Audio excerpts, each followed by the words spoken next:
नमस्कार। श्रीमद् भगवद गीता व्याख्यान श्रृंखला की इस कड़ी के अंतर्गत आप सभी का हार्दिक अभिनंदन है। भगवान श्री कृष्ण श्रीमद् भगवद गीता के द्वितीय अध्याय के अंतर्गत अर्जुन पर अब तीसरी उपचार पद्धति प्रयोग करने जा रहे हैं, निष्काम कर्म योग की। बताते हैं कि कर्म दो तरह का होता है, एक होता है सकाम कर्म, एक होता है निष्काम कर्म। सकाम कर्म जो फल की इच्छा के साथ किया जाता है, जिसमें फल की इच्छा समाहित होती है।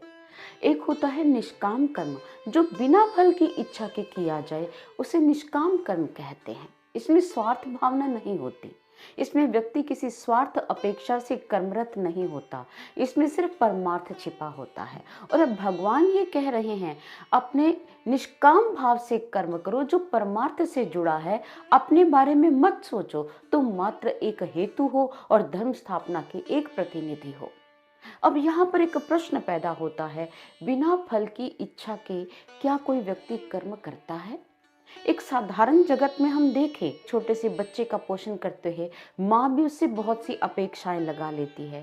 ये बड़ा होगा, ये मेरा ध्यान रखेगा, मेरे सुख दुख का सहभागी होगा, मेरी आंखों का तारा होगा, बुढ़ापे का सहारा होगा। कितनी ऐसी भावनाएं, अपेक्षाएं एक माँ पालती है अपने बच्चे से। ऐसे ही जब कोई व्यक्ति व्यवसाय करता है, वो भी फल रखता है कि हाँ मुझे इसमें लाभ हो। बिना फल के तो कोई भी व्यक्ति कर्म नहीं कर रहा, तो निष्काम कर्म कैसे हो? बिना फल के कोई व्यक्ति कर्म नहीं कर रहा, ये उक्ति तो बिल्कुल सही नहीं है। हम कहते हैं निष्काम कर्म कैसे हो? जब भारत स्वतंत्रता की बेड़ियों में जकड़ा हुआ था, तो देश को आजाद करवाने के लिए कितने ही देश के क्रांतिकारी वीर इसमें अपनी जीवन को आहुति के रूप में अपने हाथ में लिए स्वतंत्रता की वेदी में अर्पित करने को तैयार बैठे थे। क्या वो सकाम कर्म था? राजगुरु, सुखदेव, भगत सिंह, लाला लाजपत राय, सुभाष चंद्र बोस, चंद्रशेखर आजाद, ऐसे कितने क्रांतिकारी हैं। वो ये जानते थे कि देश को आजाद करवाने में उनके पूरे परिवारों की आहुति जा सकती है, लेकिन फिर भी वो देश को आजाद करवाने के लिए लगे रहे। क्या ये उनका निष्काम कर्म नहीं था? महर्षि अरविंद ने निष्काम भावना से इस देश के लिए साधना की, तपस्या की, साधना रत रहे, ताकि ये देश वो राष्ट्र बन पाए जिसकी अभिप्सा सभी अपने हृदय में पाल कर बैठे हैं। क्या ये उनकी निष्काम भावना नहीं थी? लाला लाजपत राय जो देश के लिए अपने प्राण परित्याग कर गए, क्या उनकी ये निष्काम भावना नहीं थी?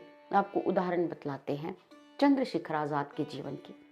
चंद्रशेखर आजाद जब अपने ही मित्रों के साथ देश को आजाद करवाने के लिए कर्मरत था, तो वो क्या करते थे? अंग्रेजों की जो सरकारी लोबियां थी, उनको लूटते थे और सरकारी खजाना देश की आजादी के लिए प्रयुक्त करते थे, ताकि देश को आजाद करवाया जाए। चंद्रशेखर आजाद के एक मित्र को पता चला कि चंद्रशेखर आजाद की जो माँ जगरानी देवी है, घोर गरीबी के दिन काट रही है। तन ढकने को धोती मात्र भी नहीं है, खाने को अन्न का निवाला नहीं है। जब ये बात उनके मित्र को पता चली, तो उन्होंने उसी राज खजाने में से कुछ पैसे चंद्रशेखर आजाद की माँ को पेट भरने के लिए दे दिए। ये बात चंद्रशेखर आजाद को जब पता चली, तो वो आक्रोश में आ गए। उन्होंने इतना क्रोध व्यक्त किया कि हम सरकारी खजाना इसलिए नहीं लूटते कि इससे हम अपना घर भर पाए, हम सरकारी खजाना इसलिए लूट रहे हैं हमारा देश आजाद हो पाए। ये पैसा अपना पेट भरने के लिए हम इकट्ठा नहीं कर रहे हैं। देश का पैसा पेट भरने के लिए नहीं होता, देश का पैसा देश पर लगाने के लिए होता है।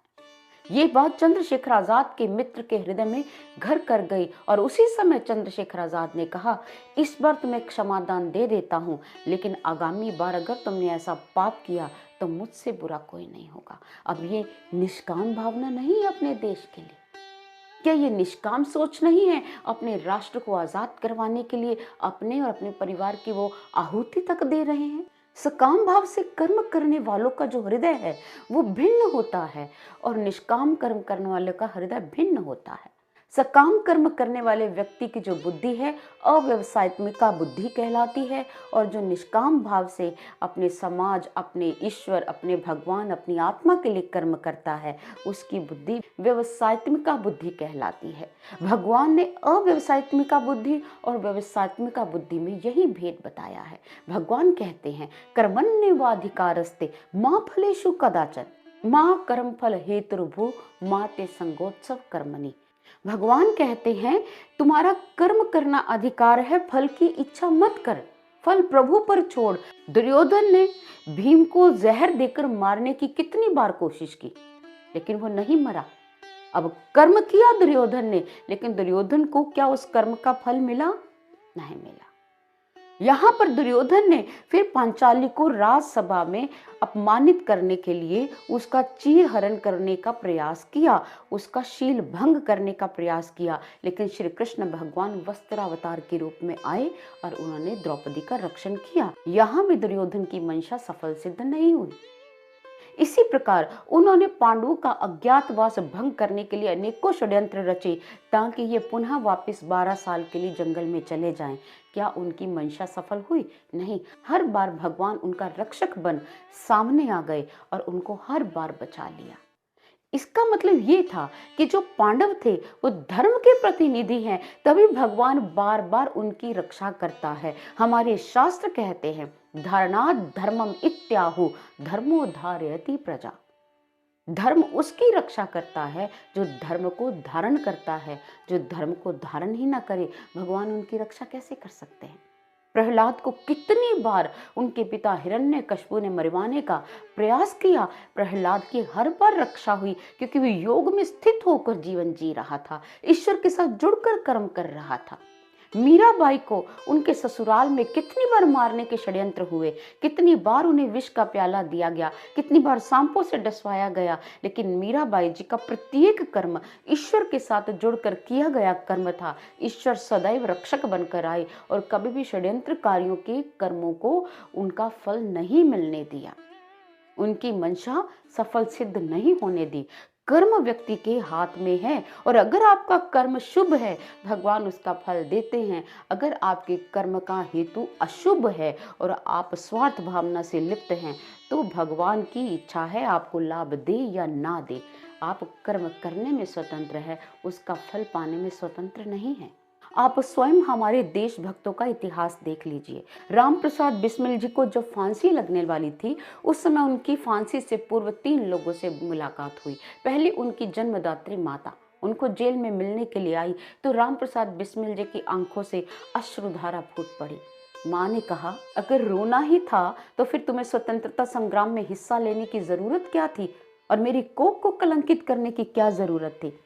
राम प्रसाद बिस्मिल कहते, नहीं माँ, ये फांसी लगने वाली है इसलिए नहीं रो रहा हूँ, अपितु मैं तो इसलिए रो रहा हूँ कि मैं तुझ जैसी एक कर्मठ, एक सुदृढ़, एक स्वाभिमानी, एक देशभक्त माँ का पुत्र हूँ, और अब मुझे जब फांसी होने वाली है तो मैं ऐसी एक माँ को खोने जा रहा हूँ। और मैं प्रार्थना कर रहा हूँ कि ईश्वर जब भी मुझे जन्म दे तो ऐसी ही माँ की कोख से जन्म दे, जिसे अपने राष्ट्र से, अपने देश के सिद्धांतों से प्यार हो। माँ, ये तो प्रसन्नता के अश्रु हैं, ये दूसरे अश्रु नहीं है। दूसरी मुलाकात उनसे, उनके जेलर स्टीफन से हुई। राम प्रसाद बिस्मिल को स्टीफन साहब कहने लगे कि मेरी डायरी पर कुछ लिख जाओ, मैं तुमसे बहुत प्रभावित हूँ। तुमने सरफरोशी की तमन्ना, ये जिस प्रकार के उद्गार व्यक्त किए हैं, इसको सुनकर मेरा रोम रोम रोमांचित हो जाता है। तुम्हारे हृदय में कौन वास कर रहा है? मैं चाहता हूँ तुम कुछ लाइनें मेरी डायरी पर लिख जाओ, मैं जब जब इसे पढूं तब तब तुम्हारी याद आए। तो राम प्रसाद बिस्मिल उसकी डायरी पर लिखते हैं, पसीना मौत का माथे पर आया है, आईना लाओ, हम अपनी मौत की तस्वीर आखिरी देखेंगे। क्या कोई आपने ऐसा राष्ट्रभक्त देखा है जो स्वयं अपनी मौत की तस्वीर को खुद देखना चाहता है, जो अपनी मौत को गले लगाने जा रहा है? उसके अंदर इतनी दृढ़ता है, मरने का कोई भय नहीं। ऐसे योगियों को तो हमेशा राष्ट्र के लोगों ने नमन ही किया है। लोग कहते हैं ये तो भक्ति भावना वाले नहीं थे, ये तो नास्तिक थे, आप इनका नाम क्यों ले रहे हैं? कर्मयोग का मतलब तो होता है भगवान के साथ जुड़कर कर्म करना। कौन कहता है ये नास्तिक थे? कौन कहता है? हाँ, ये बात सही है कि इन लोगों के पास अपने व्यक्तिगत कल्याण के लिए माला जपने का, मंदिरों में माथा टेकने का या नमाज पढ़ने का या कोई और धार्मिक कर्तव्य कर्म करने का इनके पास समय नहीं था। ये सत्य है। लेकिन जिन्होंने अपने राष्ट्र को अपनी माँ मान लिया हो और राष्ट्र को एक देवी की तरह पूजते हो और उसी देवी को प्रसन्न करने के लिए जिन्होंने अपनी देह की, अपने प्राणों की आहुति दे दी, क्या उनको भक्ति की श्रेणी में हम नहीं समाहित करेंगे? ऐसे लोगों को तभी तो भक्त कहा गया। देखिए, एक होती भगवान की भक्ति, हम कहते हैं वो श्री राम जी का भक्त है, वो हनुमान जी का भक्त है। एक भक्ति होती है राष्ट्र भक्ति। भक्ति शब्द तो इनके साथ भी लगता है, जो अपने राष्ट्र को अपनी जीती जागती माँ मान लेते हैं और उसी को स्वतंत्र करवाने के लिए, उसी के सिद्धांतों को बचाए रखने के लिए अपने आप को अर्पित कर देते हैं। क्या इनको भक्ति की श्रेणी में समाहित नहीं करेंगे? हम करना चाहिए। तीसरी मुलाकात उनकी होती है जल्लाद से, जो लोगों को फांसी के तख्ते पर लटकाता है। वो राम प्रसाद बिस्मिल को देखता है तो वो कहता है कि या अल्लाह या परवरदिगार, अब तक मैंने अधमरे लोगों को फांसी दी है, मैं इस जीवित व्यक्ति को फांसी देने जा रहा हूँ तो मेरे हाथ कांप रहे हैं। उनके कहने का मंतव्य था कि जब किसी को फांसी की सजा सुनाई जाती है, वो व्यक्ति आधा वहीं मर जाता है और निष्प्राण सी काया उसकी लाई जाती है और मुझे उसे फांसी देने में कभी कोई दिक्कत, कोई तकलीफ नहीं होती है। लेकिन ये जो देश के क्रांतिकारी युवक हैं, ये राम प्रसाद बिस्मिल, इनके हृदय में फौलाद का सीना है, इनके जज्बात फौलादी जज्बात हैं। आज भी ये फांसी के तख्ते पर जब चलकर आ रहे हैं तो इनमें जीवन देख रहा हूँ, मृत प्राय तो ये कहीं से दिखाई नहीं दे रहे और मुर्दा लोगों को फांसी के तख्ते पर टांगने पर मेरे हाथ नहीं कांपते। आज पहली बार मैं एक जीवित इंसान को फांसी के फंदे पर लटकाने जा रहा हूँ। हे परवरदिगार, जिनको जीना आता है उनको मौत की सजा क्यों? इस जल्लाद के उद्गार थे। ऐसी स्थिति एक व्यक्ति के जीवन की कि मौत भी सामने है, वो तब भी पीड़ित नहीं है, इसका मतलब योग में स्थित है। उन्होंने अपनी आत्मा, अपनी तवज्जो, अपनी निश्चयात्मक बुद्धि एक ऐसे कर्तव्य कर्म में लगा दी जिसमें उनका स्वार्थ नहीं है, जिसमें परमार्थ छिपा है, जिसमें सद्भावना छिपी है, जिसमें राष्ट्र कल्याण छिपा है और ऐसे कर्मों को निष्काम कर्म ही कहते हैं।